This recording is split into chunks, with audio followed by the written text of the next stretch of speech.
아멘. 우리 존경하는 우리 박성열 목사님과 또 오천제일교 장로님 또 성도님 여러분들과 함께 하나님께 예배드릴 수 있음에 하나님께 먼저 감사와 영광 올려드리고 또 여러분들에게도 감사를 드립니다. 우리 옆에 분들하고 인사 한번 할까요? 이렇게 인사하겠습니다. 당신은 천하보다 귀한 영혼입니다. 이렇게 인사하겠습니다. 네, 우리가 사는 이 세상은 자본주의 사회고 또 물질 만능주의 사회라고 불려지고 있습니다. 하지만 하나님께서는 한 영혼이 천하보다 귀하다라고 말씀을 주셨습니다. 여러분 한 분 한 분이 이 천하 어떤 귀한 물건보다도 억만금을 주고라도 바꿀 수 없는 천하보다 귀한 영혼인 줄 믿습니다. 우리 한 번 더 인사하겠습니다. 당신은 천하보다 귀한 영혼입니다. 이렇게 인사하겠습니다. 아멘. 네, 저희 교회에서는 또 이렇게 인사하고 한 번 더 인사합니다. 어떻게 인사하느냐 하면 사랑합니다. 사랑합니다. 축복합니다. 이렇게 인사합니다. 우리 옆에 분들 보면서 사랑합니다. 연예인들만 하는 것이 아니라 우리도 할 수 있습니다. 사랑합니다. 축복합니다. 우리 하나님께서 여러분들을 정말 정말 사랑하시고 축복해 주시는 줄 믿습니다. 우리가 이 하나님의 마음을 품고 서로를 향해서 더 많이 사랑하고 축복할 때 하나님 주신 은혜가 더 크게 역사하게 될 줄 믿습니다. 아멘. 우리가 은혜를 받고자 할 때 하나님께서는 특별한 방법을 사용을 하시는데요. 그것은 바로 하나님의 말씀을 통해서 우리에게 은혜를 주신다는 것입니다. 이 말씀을 사모해서 우리가 예전에는 부흥회라는 이름으로 참 많이 하나님께 예배를 드렸습니다. 부흥회를 통해서 하나님의 말씀을 듣고 또 하나님께 간절히 기도할 때 하나님 주시는 놀라운 은혜들을 많이 경험을 했었습니다. 저도 청년 때를 돌아볼 때 부흥회를 통해서 하나님께서 주시는 은혜가 얼마나 크고 놀라운지 부흥회가 끝나고서도 계속 기도하고 하나님께 간절히 감사를 했었던 그런 기억들이 많이 있습니다. 우리가 부흥회라고 하는데요, 이 부흥회는 바로 정확하게는 부흥사경회다 이렇게 불려집니다. 부흥이라는 말은 다시 일어난다, 다시 살아난다라는 의미를 가지고 있지요.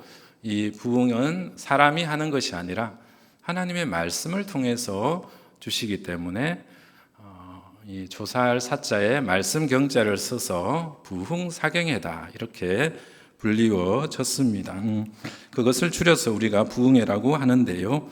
우리나라 기독교 역사를 볼 때 1907년 평양 대부흥 사건도 바로 이 교회 지도자들이 모여서 부흥사경회를 하는 가운데 놀라운 부흥의 역사가 일어나게 된 것입니다.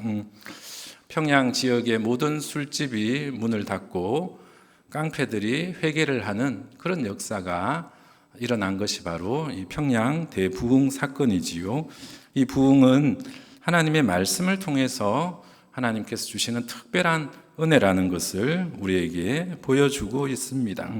오늘 읽었던 말씀도 바로 성경 속에 나오는 부흥회의 한 장면을 보여주고 있습니다. 먼저 1절 말씀을 한번 보십시오. 제가 한번 읽겠습니다. 이스라엘 자손이 자기들의 성읍에 거주하였더니 일곱째 달에 이르러 모든 백성이 일제히 수문 앞 광장에 모여 학사 에스라에게 여호와께서 이스라엘에게 명령하신 모세의 율법책을 가져오기를 청하매. 지금 이스라엘 자손들이 수문학 광장에 모두 다 모여 있습니다. 이들은 70년 포로 생활을 마치고 하나님의 특별한 은혜 가운데 지금 예루살렘으로 돌아온 상태입니다. 돌아와서 제일 먼저 한 것이 바로 성전을 재건하고 또 성벽을 다 완공을 하였습니다. 이 이스라엘 백성들이 바벨론의 포로 생활을 마치고 돌아온 것은 하나님의 특별한 은혜와 약속에 의해서 이루어지게 된 것입니다. 이에 감사하면서 이스라엘 백성들은 성전을 다 만들어 놓고 성벽까지 다 완공하고 나니까 이 모든 것들이 다 되었다고 생각했는데 뭔가가 허전한 것입니다. 뭔가가 부족하다고 느꼈습니다. 그래서 지금 수문 앞 광장에 모여서 학사 에스라에게 요청을 하고 있는 것입니다. 보시면은 에스라가 백성들을 모아서 율법책을 가르치고 있는 것이 아니다라는 것을 알 수가 있습니다. 이스라엘에게 명령하신 모세 율법책을 가져오기를 청하였다. 이스라엘 백성들이 지도자인 에스라에게 하나님의 말씀을 가져와서 저희들에게 읽어 주십시오. 말씀을 가르쳐 주십시오. 이렇게 요청을 하고 있는 장면입니다. 이들은 하나님께서 약속하신 예루살렘으로 돌아와서 성전을 다 만들었는데 뭔가가 부족하다는 것입니다. 뭔가가 채워지지 않는다는 것입니다. 이것이 바로 영적인 갈급함이지요. 건물은 다 만들어져 있는데 하나님이 주시는 은혜가 부족하다고 느꼈던 것입니다. 그래서 하나님의 말씀을 듣고 싶습니다. 그래서 하나님의 율법책을 가져오기를 청하고 있는 것입니다. 그래서 이 에스라가 율법책을 가지고 말씀을 전하는데요. 3절 말씀을 보십시오. 수문 앞 광장에서 새벽부터 종오까지 남자나 여자나 알아들을 만한 모든 사람 앞에서 읽음에 뭇 백성이 그 율법책에 귀를 기울였는데 이렇게 말씀하고 있습니다. 말씀을 언제부터 언제까지 읽었다고 나오나요? 새벽부터 정오까지입니다. 새벽은 동이 틀 때를 의미하고요. 정오는 우리가 잘 알듯이 12시, 낮 12시를 의미하는 것이지요. 요즘 몇 시에 동이 트나요? 요즘 한 5시쯤만 돼도 해가 떠서 밝아지는 것을 볼 수가 있습니다. 대략 6시부터 계산을 해도 낮 12시까지 거의 6시간 이상 하나님의 말씀을 듣고 있습니다. 우리가 하나님께 예배할 때 보통 1시간이 넘어가면 집중하기가 쉽지 않지요. 이 설교 시간이 길게 느껴지거나 또 특히 낮 시간에 점심 식사 후에 예배를 드릴 때는 집중하는 것이 어려울 수 있습니다. 그런데 어느 날은 예배 시간이 금방 지나간다고 느껴질 때가 있습니다. 언제 그런 걸 느끼시나요? 하나님의 말씀에 집중하고 하나님 말씀을 갈급하고 있을 때 그때는 시간이 금세 지나가는 것을 느끼게 됩니다. 이스라엘 백성들은 그동안 70년 동안 포로 생활 가운데서 하나님의 말씀을 너무 간절히 기다리고 있었기 때문에 새벽부터 정오까지 말씀을 듣는 것이 금세 지나갔다는 것입니다. 이것이 바로 우리가 하나님의 말씀을 들을 때 갖춰야 할 자세라고 볼 수가 있습니다. 우리 같이 6절 말씀을 같이 한번 읽어보도록 하겠습니다. 6절 말씀입니다. 같이 읽겠습니다. 시작. 에스라가 위대하신 하나님 여호와를 송축하며 모든 백성이 손을 들고 아멘 아멘 하고 응답하고 몸을 굽혀 얼굴을 땅에 대고 여호와께 경배하니라. 아멘. 하나님의 말씀을 들은 백성들이 어떻게 반응을 하고 있습니까? 하나님의 말씀을 다 듣고 나서 손을 들어 아멘 아멘 아멘 아멘 하면서 하나님께 송축하고 경배하는 것을 볼 수가 있습니다. 우리가 부흥회 때나 기도회 때 손을 들고 하나님께 기도하고 하나님께 아멘 아멘 하는 것이 바로 이 장면에서 비롯된 것입니다. 우리가 하나님의 말씀을 들을 때 아멘이라고 대답을 하는데요, 아멘이 무슨 뜻이 있습니까? 아멘이라는 것은 바로 저도 그렇게 생각합니다, 저도 믿습니다, 저도 그렇게 하겠습니다 라는 그런 의미를 담고 있습니다. 여러분 혹시 떡을 좋아하시는지요? 떡 중에 인절미도 있고 이 송편도 있고 종류가 많이 있는데요. 특별히 목사님들이 좋아하는 떡이 있다는 거 아십니까? 목사님들이 좋아하는 떡이 있습니다. 우리 박 목사님은 혹시 무슨 떡 좋아하십니까? 네, 네, 팥떡. 네, 팥떡 맛있지요. 네, 팥떡이 갑자기 먹고 싶네요. 네, 이 목사님들이 많이 좋아하는 떡은 인절미도 아니고 송편도 아니고 목사님들이 진짜 좋아하는 떡은 바로 끄떡끄떡이라고 합니다. 끄떡끄떡. 목사님들이 앞에서 설교를 하는데 하나님의 말씀을 듣고 성도님들이 끄떡끄떡 하면서 아멘 아멘 맞습니다, 저도 그렇게 믿습니다, 저도 그렇게 하겠습니다, 이렇게 하시는 모습을 보면서 목사님들이 더 힘을 내고 하나님의 말씀을 전하게 된다고 합니다. 그래서 저도 그 말씀을 듣고 나서는 저도 끄떡끄떡을 제일 좋아하게 되었습니다.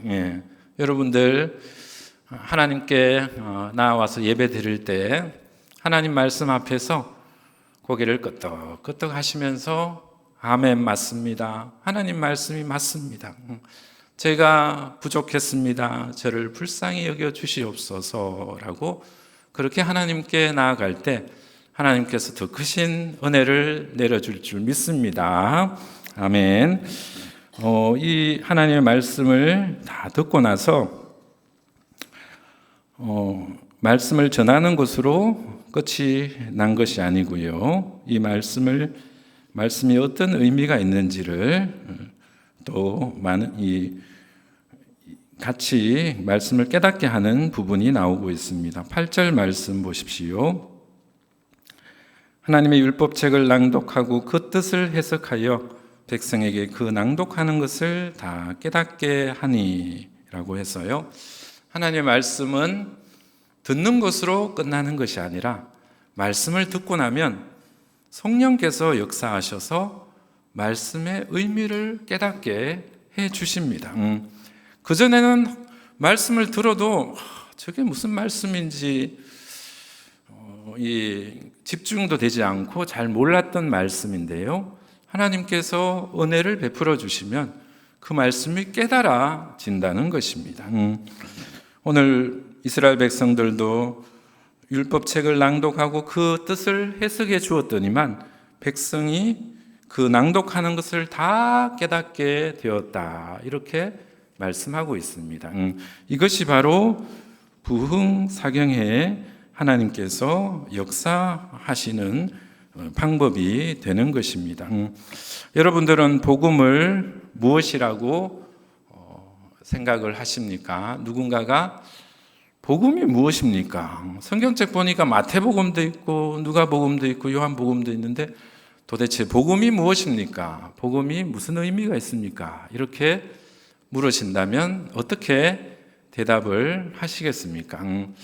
길게 설명을 할 수도 있고요, 또 짧게 설명을 할 수도 있어야 합니다. 간단하게는요, 복음은 예수 그리스도의 십자가와 부활입니다, 이렇게 간단하게 말씀을 하시면 됩니다. 우리가 믿는 이 복음은 구원을 주시는 하나님의 방법인데요, 그것은 바로 예수 그리스도의 십자가와 부활을 믿는 그 믿음으로 구원을 받기 때문입니다. 저는 21살이 되고 나서야 제대로 믿음 생활을 하게 되었습니다. 그 전에는 중고등학교 때는 친구들이 좋아서 친구들 만나서 얘기하고 놀고 하는 것이 좋아서 교회를 다녔습니다. 친구들과 교회 다니면서 분명히 예배를 드렸거든요. 그때도 주일날 모여서 예배를 드리고 또 그때도 뭐 수련회도 가고 했었는데요. 그때 무슨 말씀을 들었는지 기억이 하나도 나지 않습니다. 그때는 하나님 말씀에 집중하고 말씀을 따라 예배하기보다는 친구들 만나는 것이 좋고 아이들과 노는 것이 좋아서 그렇게 교회를 다녔습니다. 그런데 제게 큰 계기가 있었는데요. 그것은 바로 21살 때 저희 아버님이 세상을 떠나신 것입니다. 50대 초반의 나이에 또 암투병을 한 몇 년 하시다가 돌아가시게 되었는데요. 저희 아버님이 저희 부친이 일찍 세상을 떠난 것도 충격이었지만 제게는 더 큰 충격이 있었습니다. 그것은 바로 한 번은 저희 부친께서 저를 부르시는 것입니다. 병원에 입원해 계시면서 부르시면서 제게 하는 말씀이, 돌아가시기 한 며칠 전에 저를 부르셔서 하시는 말씀이 제 이름이 박태영이거든요. 태영아, 너도 이제 교회 다녔으면 좋겠다. 너도 이제 예수님 믿고 구원받았으면 좋겠다. 이런 말씀을 하시는 것입니다. 제 부친은 제가 중고등학교 때 교회 가면은 못 가게 하시던 분입니다. 교회 가지 말고 그 시간에 차라리 공부를 해라. 그래야지 네 장래가 보장이 된다. 그렇게 말씀하시던 분이셨는데 어느 날 갑자기 제게 복음을 전하고 제가 교회에 다니도록 그렇게 말씀을 하시는 것입니다. 그러면서 네가 교회 안 다니더라도 내 재산은 지낼 필요가 없다. 이렇게 말씀을 하시는 것입니다. 저희 부친은 여동생들만 있고요. 남자는 혼자밖에 없었고요. 제가 또 장남이고 하기 때문에 계속 제사를 지냈었는데요. 그날 저보고 하는 말씀이 나는 이제 제사 지낼 필요가 없다. 하나님 계시는 천국에 갈 것이다. 이렇게 말씀을 하시는 것입니다. 저는 그 말을 듣는 것이 정말 충격이었습니다. 그 전까지는 제가 교회 가면 못 다니게 하시던 그 아버지께서 어떻게 저런 생각을 할 수 있게 되었을까? 어떻게 하나님을 믿게 되었을까? 어떻게 저런 말씀을 나에게 하시는 것일까? 굉장히 충격을 받게 되었습니다. 그러면서 제가 든 생각은 이 기독교라는 것이 사람들이 그냥 이 마음 편하기 위해서 교회 가는 것이 아니라 뭔가가 있구나. 이 하나님의 세계라는 것이, 영적인 세계라는 것이 뭔가가 나에게 있는 것인가라는 것을 느끼게 되었다는 것이지요. 저는 그때부터 대충 교회 다니던 것을 좀 후회를 하면서 이제부터라도 제대로 교회를 다녀야 되겠다. 하나님이 누구신지는 배워봐야 되겠다라는 생각을 하게 되었습니다. 그러고 나서 성경 공부를 목사님과 함께 또 청년들과 함께 하면서 그전에는 몰랐던 말씀들, 분명히 그전에도 읽었던 말씀이고 분명히 봤던 말씀인데도 새롭게 그 말씀이 다가오는 것을 느낄 수가 있었습니다. 그러면서 하나님 앞에 제가 얼마나 죄인인가, 연약한 사람인가를 인정할 수밖에 없게 된 것입니다. 우리가 믿음으로 산다는 것은 하나님이 주신 은혜로 사는 것입니다. 그러기 위해서는 말씀을 깊이 깨닫는 그런 은혜가 있어야 한다는 것이지요. 그냥 교회만 왔다 갔다 하는 것이 아니라 하나님의 말씀에 대한 간절한 갈급함과 그 말씀을 깨닫는 은혜가 있어야 한다는 것입니다. 우리 교단에 속한 대한예수교 장로교 합동 측에서는 학습을 받고 세례를 받을 때 반드시 웨스트민스터 신앙 고백서에 기초를 해서 교육을 하게 되어 있습니다. 우리 청년들도 웨스트민스터 신앙 고백서를 알고 계시지요? 네, 세례 받고 학습 받을 때 다 배우신 것이라고 생각이 듭니다. 웨스트민스터 신앙 고백서 1문 1답 아주 중요한 말씀인데요. 바로 사람의 제일 되는 목적이 무엇입니까? 라는 질문에 답을 하는 것입니다. 사람이 존재하는 제일 되는 목적이 무엇입니까? 사람이 왜 이 땅에 살아야 하고 왜 이 땅에 존재해야 하는가를 묻는 질문입니다. 이 질문에 어떻게 대답을 해야 할까요? 혹시 아시는 분이 계시겠지요? 제가 대답을 하겠습니다. 사람의 제일 되는 목적은 하나님을 영화롭게 하는 것과 영원토록 그분을 즐거워하는 것이다 라는 것이 대답입니다.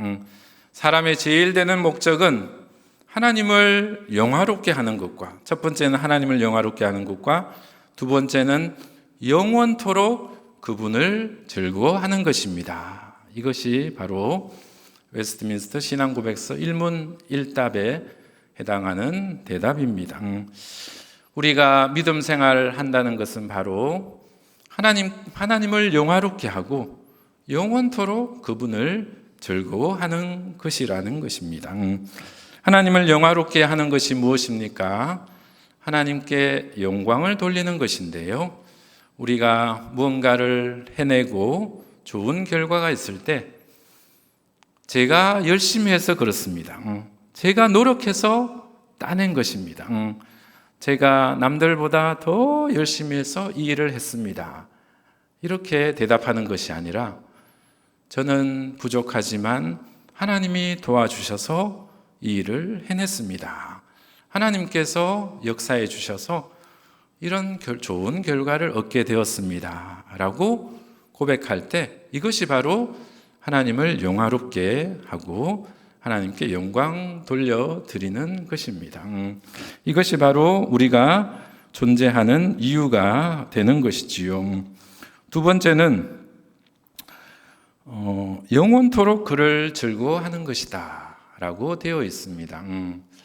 영원토록 하나님을 즐겁게 하는 것이다, 이것이 아니라요, 영원토록 내가 하나님을 즐거워하는 것이다 라는 의미를 담고 있습니다.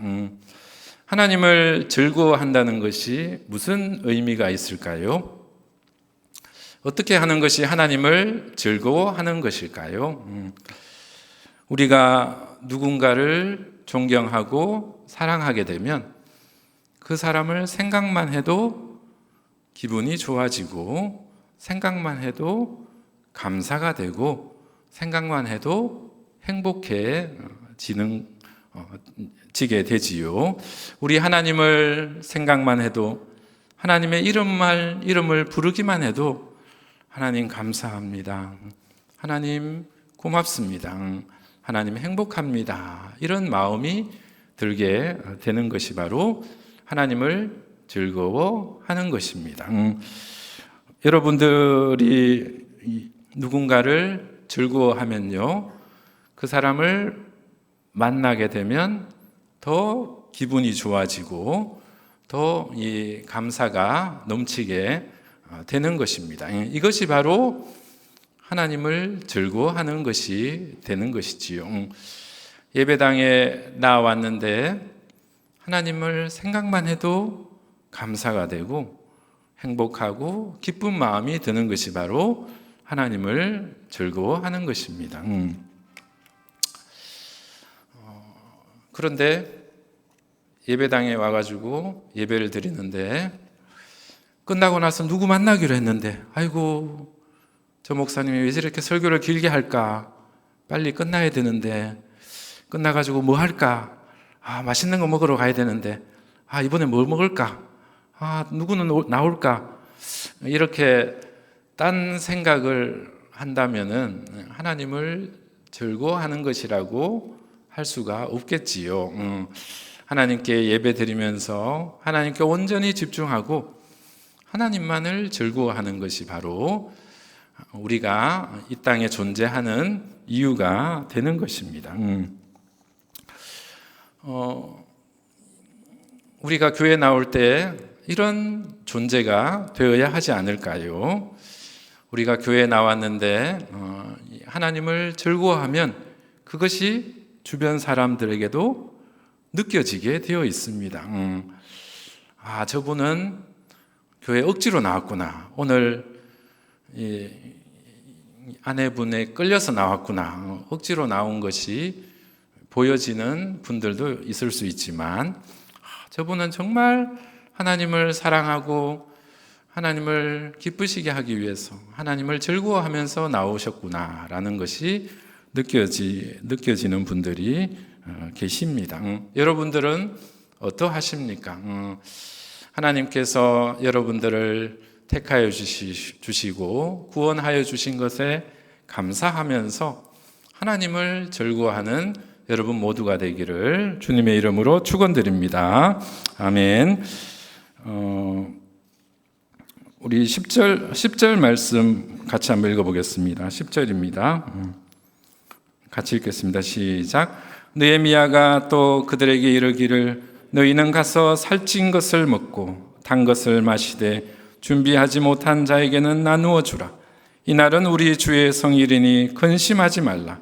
여호와로 인하여 기뻐하는 것이 너희의 힘이라 하고. 아멘.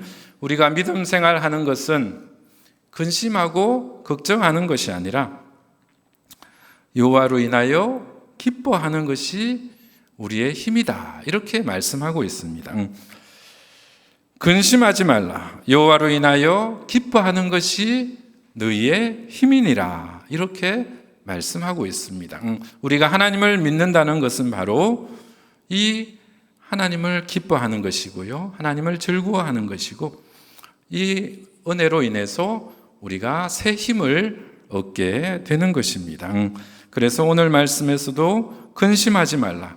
여호와로 인하여 기뻐하는 것이 너희의 힘이니라. 이렇게 말씀하고 있습니다. 여러분들은 무엇이 여러분들의 힘이 되십니까? 세상의 명예나 세상의 재산이 우리의 힘이 되어서는 안 될 것입니다. 성경은 분명히 말씀하십니다. 여호와로 인하여 기뻐하는 것이 너희의 힘이니라 라고 분명히 말씀하고 있습니다. 우리 오청제일교회 모든 성도님들이 하나님 여호와로 인하여 늘 기뻐하며 하나님 주시는 새 힘으로 살아가기를 주님의 이름으로 축원드립니다. 아멘. 우리 옆에 분들 한 번 더 인사하겠습니다. 하나님을 기뻐하는 것이 당신의 힘입니다. 아멘. 예.